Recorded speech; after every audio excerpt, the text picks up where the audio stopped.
Okay. Mm, It says adding, but we don't know what that's. Ah, what? What'd you do?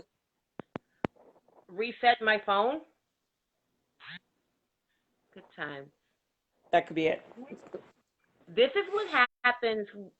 Hey, people, we're live, okay? So, yay. We made Mm-mm. it. We made it, okay? Clearly, this should have said launching at 8:30 PST, clearly. But anyway, hey guys, I don't know. We have people gonna be joining us because they've been waiting. Like they said, we said 8. I said 8. But anyway, but we'll do what we can, and people just come back and view it later, which is fine. But welcome to the very first launch, Facebook Live launch, a Black Girl Magic Creative Series. I am your host, Tamika White, and I am a little excited, can you tell, about what we're going to do. And it's, clearly we got a bumpy start, but that's okay. We're here. We're going to go as long as we can, as much as we can. And what we're going to talk about, or what the whole purpose, what is this whole Black Girl Magic creative series, what is it about? It actually started with a conversation. It started with a conversation that I had last year with a selective few of sisters that are in my circle, and like most of us in life, we have our highs, we have our lows.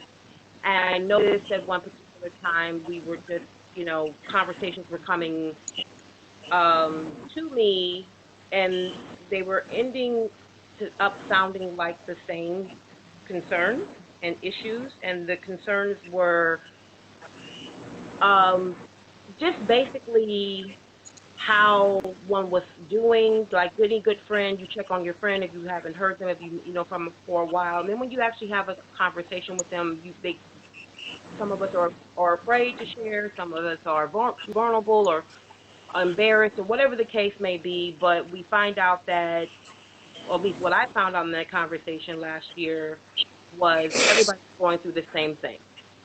Everyone was going through the same headspace, the mental space. There was lack of creativity. There was a lot of blockages, um, and that to me not only made me feel like, okay, we could actually do this, or do this as in like there's a need to try to have a conversation or try to find some solution or come together, because what that helped me do was come out of the isolation and say, oh, you have to get back into the collective. Um, I have a tendency to isolate myself and go it alone, and that's not necessarily always the best plan of attack. And when we did come together, we were able to share openly, honestly, um, beautifully about what those blockages look like. Some of them were financial, some of them were mental, some of them were emotional, but it all came back to the fact that we are all creatives in one way or another. We are actors, we're writers, directors, we do creative work, but we're not getting called, like, you know, a lot of people could just say, well, that's just life. Everybody goes through that. But something that's happening even more so at this particular point in time, especially with these Me Too movements, with Black Girl Magic movement, but specifically in the Black community, with Black women, the very things that we are told not to talk about, like depression, um, you know, those type of taboos or what have you, mental illness or whatever that you think is, or or just to being able to just really get real. Hey, I'm procrastinating. I'll sit on some stuff. There's some self sabotaging. Those are hardcore things to face. And when you get real with yourself, but if you can do it in an environment where other people are saying, oh no, you're not alone. Whereas back in the day, growing up for me, it was, oh, you ain't supposed to tell your business like that. Like, oh, it ain't nothing wrong with you, baby, or blah blah blah, right? So this conversation needs to change. the narrative needs to change. And that's why I came to these beautiful she warriors, these goddesses, and said, hey, let's see what we can do to help each other out. We have web series that we are needing to complete, get off the ground. There are solo shows that need to be written and produced. There are books or audio, voiceover, whatever you're doing. This is what we think we can do here as contributing to a very massive conversation, but let's start with this little group and see where it takes us. So I decided to launch this group and get the sisters together, and we did, like any good group starting off, we're excited, we're gung ho, and then things kind of fizzle out because people have their lives, they have this, they have that. Let's just keep it all the way real. But then something launched and another fire lit up underneath me and said, let's just go ahead and take this to what we all participate in, and that is social media. And it couldn't be better of a segue to get this person that's waiting patiently, as you see, is my sister. That's my girl. I didn't know who other best to ask to be like my first guest, if you will, to help give her perspective on this particular topic. Um, she, I, this introduction is very loose and very informal, but I'll go ahead and try to be brief because this is just like barely scratching the surface on what she really does. I personally think she's an alien, like, are you real, lady? Unicorn. Right? But she is amazing. She is an activist. She's an author. She's an actor.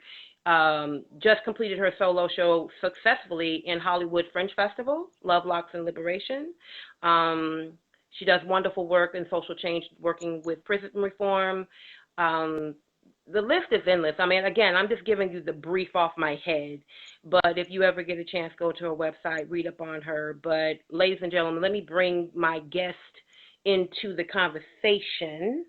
My girl, my ride or die, and my riding partner in crime, Miss Ella Turin. Hello, lovely.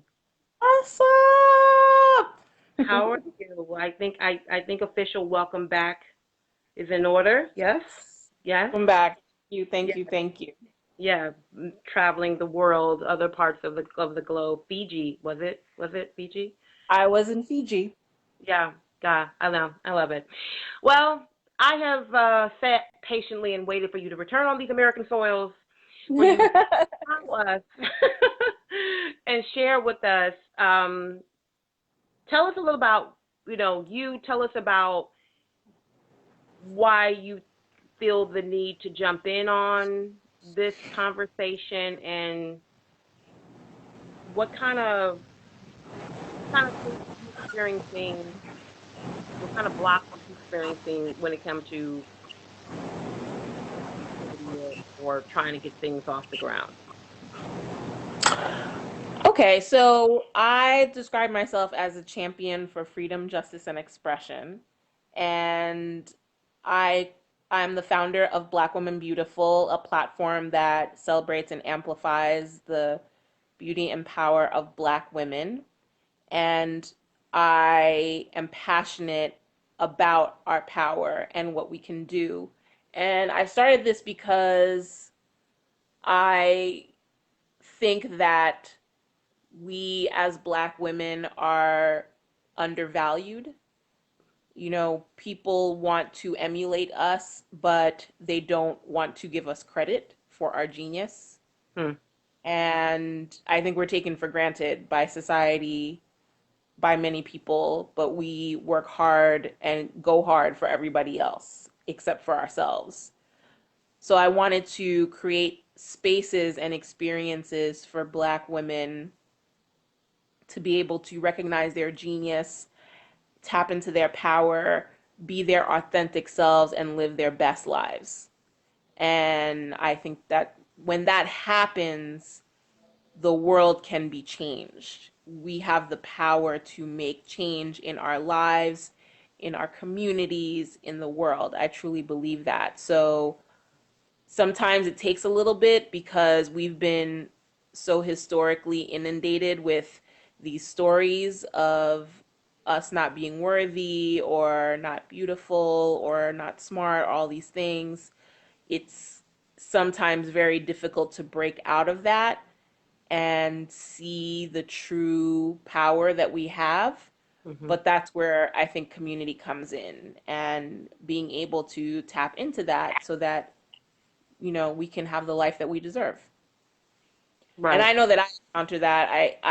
You talked about what kind of blocks do I experience as a creative, and I definitely have experienced blocks. Right now, I'm not experiencing any because I've done a lot of work to shift my mindset, and a lot of this is about mindset. Hmm.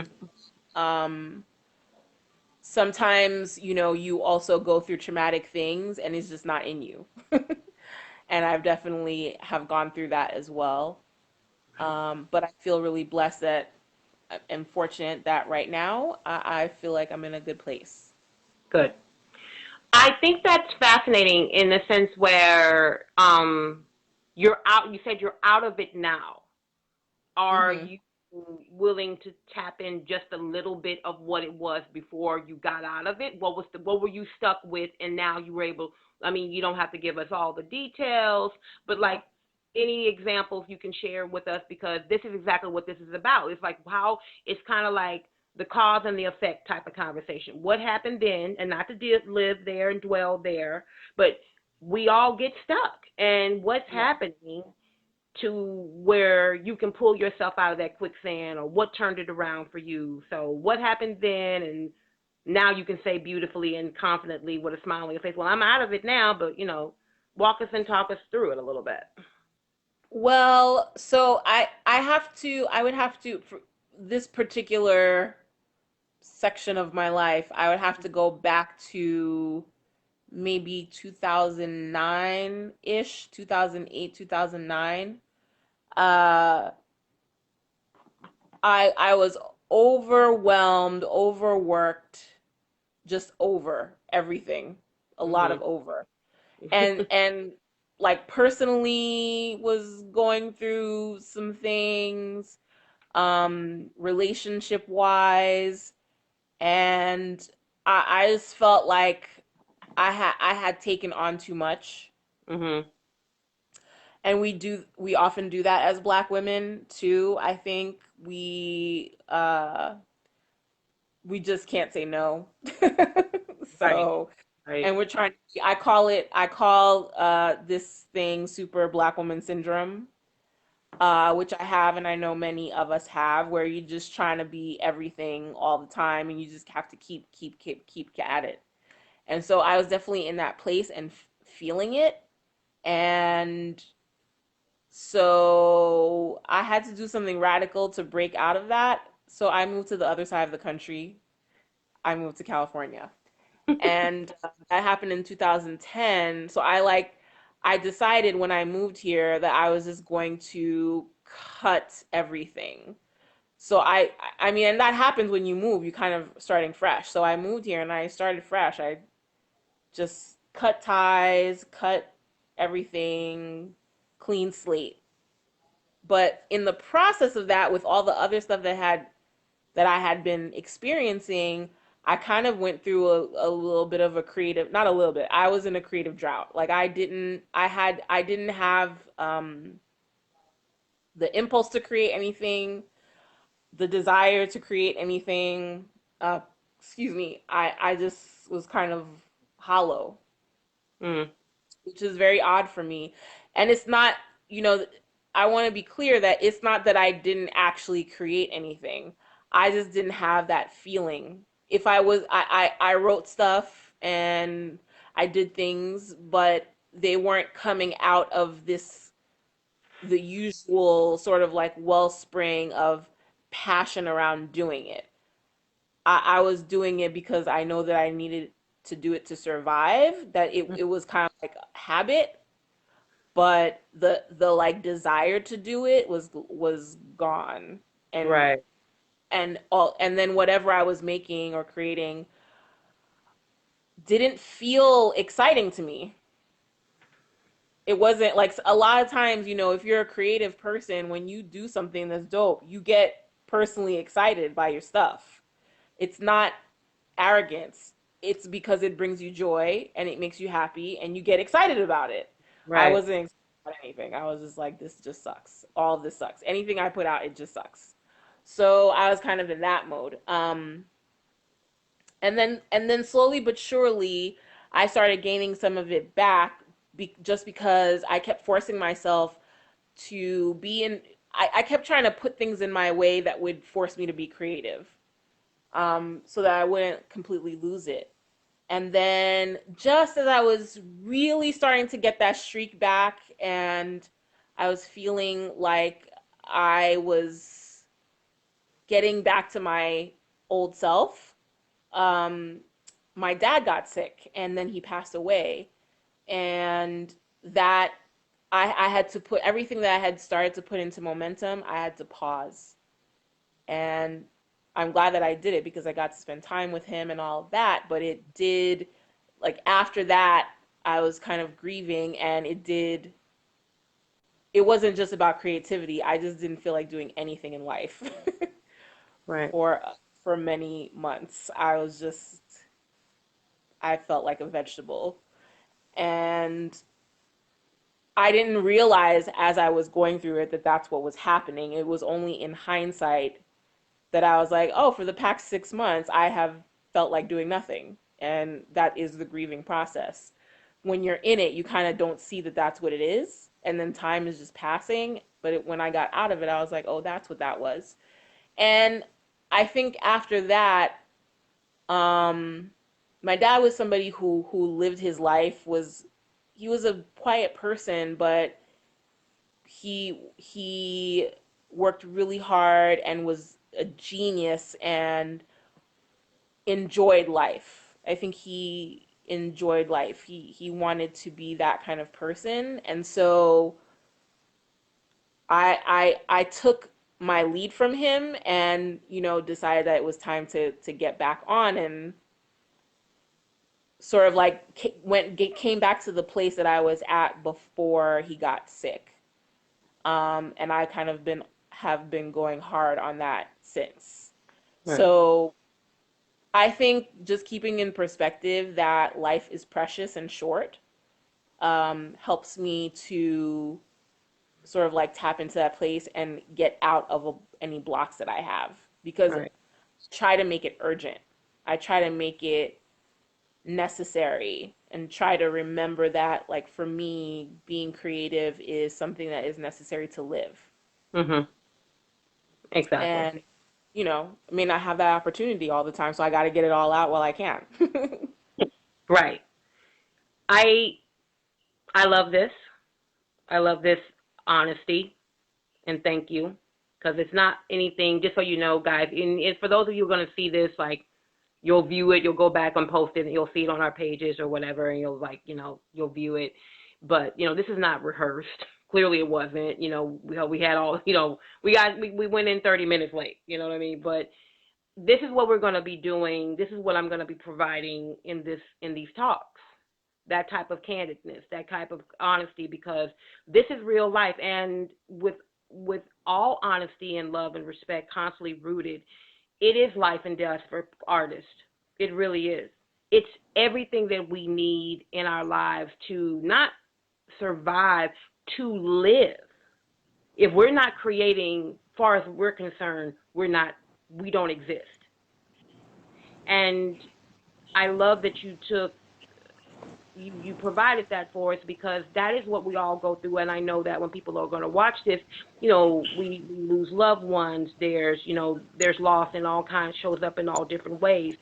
Um, and we talk about that personally as in our own lives as friends. But this is something I want to be able to provide for people that might see this and say, hey, you know what? You may not be able to articulate this or shape or form this into something, but if you're going through this, or if you're feeling this, or if you're experiencing this, hopefully we can help you provide or shed some type of light on just knowing that, hey, you're not by yourself. And then if you can start acknowledging that, start with acknowledging like, hey, I'm feeling sad, or I'm just feeling unmotivated, because I know that's exactly what happened to me.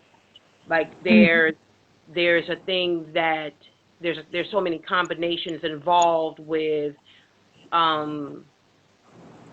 you move here. Most of us in LA are transplants from somewhere else, and to take on, here we go, LA, Hollywood can use one more actor. Sure they can. They can use one more filmmaker.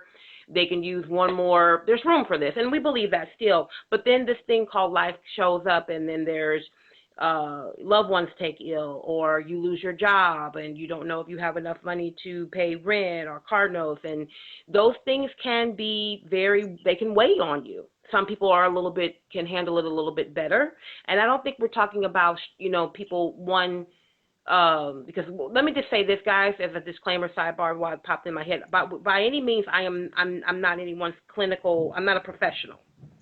I am not a psychiatrist. I am not a psychologist. I'm only just going to share my life experiences as best as I can. And the guests that choose to come and join me bi-weekly with this series, this live feed, or however we get this worked out, might just turn this into a podcast and just be like, two bodies under the same roof, because it seems to work better that way. But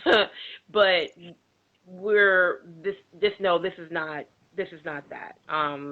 But treat it as your own little pseudo, soulful Sundays. You know what I mean? Bi-weekly. We want to be able to provide some type of motivation, some inspiring word, and through our experiences, and see what we can do to provide solutions at the same time. But with that said, really quickly, up on that sidebar, we have an opportunity to change this around. And I think you said that, you hit the nail on the head so beautifully, because it is a language. There's a shifting of reprogramming oneself. And I know I'm, for one, someone who has trained herself I've created a lot of bad habits. I've come to that. Like, I used to beat myself about it, but I'm listening to myself even more, like, on the language I use, and to deal with the things that we deal by blocks are showing up differently in different ways. For me, it's been the little person in my head. Believe it or not, a lot of people that might know this when they see this, like, oh, I never knew this about Tamika. You're going to learn things now, and that is, there's always been this little off and on. I can finally admit, especially for someone who takes on this industry, and you be to take on being an actor, and you're of a certain age, and you're of a certain type, and I'm not a size 2, I'm not an ingenue, but I have always had this little voice in the back of my head: am I good enough? Can I make it? Can I do this? Can I do that? So a lot of it was easier to just kind of turn the other cheek or look the other way, and just say, okay, and dismiss myself. And subconsciously, I had no idea that I was basically sabotaging myself. I had no idea that I was creating this very toxic environment within myself by self-negative talk. I could use sarcasm as a tool, as a defense mechanism. And yes, that's a style of comedy for someone like myself who actually likes comedy and very much a student of the art form. But at the same time, in the human condition, you're not really aware that you're doing that. And you go through years training yourself and wondering, how come you didn't get that part, or how come you didn't do this, and then you want to be on somebody else, or whatever the case may be. But at the end of the day, what kind of work did you really put? I think I lost her. Hopefully she'll come back. But what kind of work did you really put in to make things happen on one level? But then at the same time, hello, you're back. This other thing, I don't know, it was like it went blank for a second. And then the other level is, or other part of the spectrum is, if you are hurting, what can we do to fix that? So that's where we are now, if that makes sense what I just said. I like to think so. Play it back when you look at it again. But I think so, which brings me to my next part of our conversation, and that is, okay, you went through the stuff, I went through the stuff, whatever that is, you of course, not whatever that is, but like you just shared. But what do you think we can do now? What are the tools? What we've acknowledged that there's some situations going on. We've acknowledged that there's some problems. We've admitted that there's been some like lack of motivation. What do you think that you can bring to this discussion, this movement, if you will, on okay, I realize there's a problem now. What can I do to help and get involved and start fixing it? So I would say two things. One is self-care, self-care, self-care, radical self-care. Um, just recognizing the kinds of things that work for you, and being unapologetic about taking care of yourself is really, really important. Um, and sometimes along with that goes the boundaries of being able to say no. And that's very hard, but it's very necessary. Um, so I think self-care is very big. And the other piece I would say is community. So something like this, where you have other creatives who understand the grind and the struggle and can, when you don't have the strength, they could be there to give you the strength that you need. That's, I think, really important too. I think that my time in Los Angeles would have been a lot harder had I not had certain pockets of communities around um, to align myself with. Mhm. I think you need that other than the people who you work with. I think you need to have people who understand the other parts of you. And a lot of the things that we do as creatives, it seems like they're one person operations, but they're not. You need people. So the more you can surround yourself with good, like-minded folks, the better. I think that's really, really important. Exactly. Um, Self care. I'm glad you mentioned that because that's a mission for me now. For a lot of other sisters in the circle that and in this fight, and I want to push that um, a little bit further on why do you think we're needing even more so, in your opinion? Why do you think that we're pushing this need of self care and self love even more so at this particular juncture, especially with Black women? It's very dire right now. Like, we getting killed in the street. Not like it hasn't been dire before, Mhm. but we see how we are treated on the street. We see how we are treated in the media. Um, I think self-care is building up your armor. Mhm. So when stuff happens, you're ready for it. You're able to find tools and mechanisms that work for you that help you cope with the crazy things that happen around you. Because Mhm. otherwise, it would just be too easy to just shut down and crawl into your bed and not want to get out again. But Right. what good does that do anyone? That doesn't help you. It doesn't help the rest of the world to hide and be fearful. But if you don't have the tools to cope with the things that get thrown at you, yeah, that is what's going to happen. I mean, you just be weak about it. And not to say you can't have moments of weakness and vulnerability. You must have those things as well, but you can't dwell in that forever, Mhm.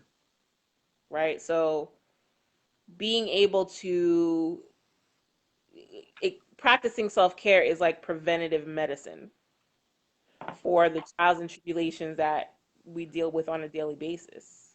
You Right. know, you, and it's always been said that you can't take care of other people unless you take care of yourself. Just like if you're in an airplane and it's going down, they tell you to put your oxygen mask on first before you put it on your Right. child.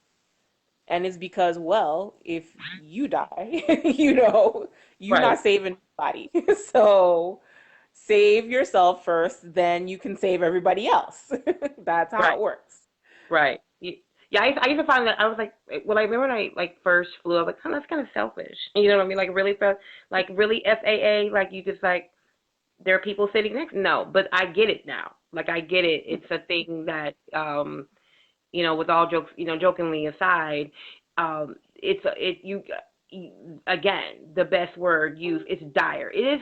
It's our lives depend on this. And Hmm. that's what I, in my loose way, am going to attempt by creating this series. Bumpy start and all, don't even care That's because okay. That's the beauty and joy of it. isn't that the beauty of it? Like that's how because life is bumpy and life is messy and we do fall on our faces. And that's the type of thing that I want to keep pushing in this series, in this launch. Have wonderful guests like yourself. Tell it like it TIU, okay? And share and be open and willing to be open and vulnerable enough to say, hey, because we're running the gamut on every level of every end of the social economic spectrum as black women. So it doesn't matter, you got money, you don't have money, you have an education, you don't have, it don't matter. We are all in this fight together. Self-care is the root of it all. We are grounded and we are I'm basing everything I'm doing on that foundation. Self-care, self-love. You can't get yourself right. You can't help anybody if you're not right, or you're not getting. If you, yeah, you really can't. I do believe in the collective. I am for the collective, but I want to see what I have to take a look at myself, and I have to do something about that. And I fight and I'm willing to put myself out there and share my experiences with people and see if that can help them along the way. So I'm so glad that you're the first person to like you're it. Like now, like it's like the champagne has been broken on the side of the yacht. Like like we like yeah, we popping bottles. Okay. So yeah, Well, it's an it's honor. It's an honor. And I think that what you're doing is amazing and necessary. So I hope that people can get some good stuff out of it. I thank you for that. I thank you for your time. I'm anything that we need to look forward to. I don't know if you're ready to discuss that or mention that, but if there's any type of things that we want people to know that you're got going on next, or whatever you want to do that's going to be contributing to your own individual work, because we always want to be able to look out and continue to support you as well. Before we both sign off. Yes. I'm actually going to be launching a master class in soon, within the next month or two, and it's specifically for Black women. It doesn't have to be Black women creatives; could be any Black women um, who are looking to. It's like sometimes we're told exactly how we're supposed to do things and what lives we're supposed to lead, and what it is to be successful. And there comes a time when we've done all those things and we still don't feel like we're happy. We still don't feel like we're living and being who we really are. And I find that happens a lot with Black women, and we get stuck, like you've been talking about. And this master class is designed to help Black women who feel that way, who feel like they're stuck, feel like they're frustrated, feel like there's something missing from their lives, find what that is, tap into their power and unleash it Mhm. so that they live their best lives. Exactly. And I will be unleashing that masterclass in, like I said, within a month or two. So be on the lookout for that, because I think it's going to be, I hope it's going to be an epic experience for the sisters who are involved in it. It's about building community. It's about self-transformation, transformation of the world around us. And I'm really excited to be sharing it with folks. Good. Well, and I'm glad you also said it's not only just for creatives. And let me also another disclaimer was we again the group that we created that started with through meeting, and then we created into a Facebook group, and majority of us are artists, but we do have a few sisters that are a couple of sisters that are not, and they are just as, but they're all for the mission. They're all for everything that we're echoing, and it's going to be repetitive, but it's good repetition. Because we're reprogramming. We're reprogramming. Mm. We're getting ourselves in language that I know again. So beautiful. So things like words like transformation, self-care, self-love, all of the getting unstuck. Those type of things are going to just be we're just going to regurgitate that and just repeat that and just drill it all in our heads. And I'll be bringing those sisters on for this series. One particular sister is doing really great work as she gets her degree, I believe, in sex therapy, how we're connecting ourselves with relationships and things of that nature. And so it's all connected. So no, it's not just about us being artists or content creators or writers. It's just about being women and human beings and being the best women and human beings, Black human beings, sisters in the game. Yes, maybe I'm just culturally selfish that way. Not that I'm not concerned about what's going on with other women, because I am pro women, but at the same time, we are talking first and foremost about the very thing that it's like like writers say, write what you know. Well, talk about what you know. Well, I know about being a Black woman all day every day because I do that all day every All day. the time. We're 20 experts. We're experts. Don't get no days off and don't want none, because I like all of this, love all of this. And getting back to that, because it did get lost away. I cannot thank enough, because I just heart you. Thank you for having me on. I love you for joining us. Thank you guys for bearing with us or me and learning how to work it out, because, well, that's just how it be sometimes. Okay? Like, you said it was going to start at 8 o'clock, and then it'd be like, oh, you really started at 8:30. Okay, we'll work it out. Okay? Don't judge us. So anyway, it's going to be informal. It's going to be this. We're going to just be touching on everything. Ella, thank you again. We'll look for the post and the information on the masterclass, because we want to share that with you. I'm sure she's going to want to share that with you, get you there, and let's start bringing those she warriors, alpha females, goddesses to the forefront, because some of us have repressed them or ignored them and just downright forgot about them, but they're in all of us. And that's what we want to be able to do here in this discussion, Black Girl Magic Creative Series, and see how we can rise like the phoenix from the ashes. Yes? I know. And eventually there will be an engineer, there'll be somebody that will cue in music and things like that. But this right now, this is it, okay? Tamika's doing all of it. Makeup, hair, all of it. It's all me. We're all with this, Well done, well done, well done. Bravo. Look, I love you. I will see you soon. I know I will. Everybody else, take a look, comment, share on your post.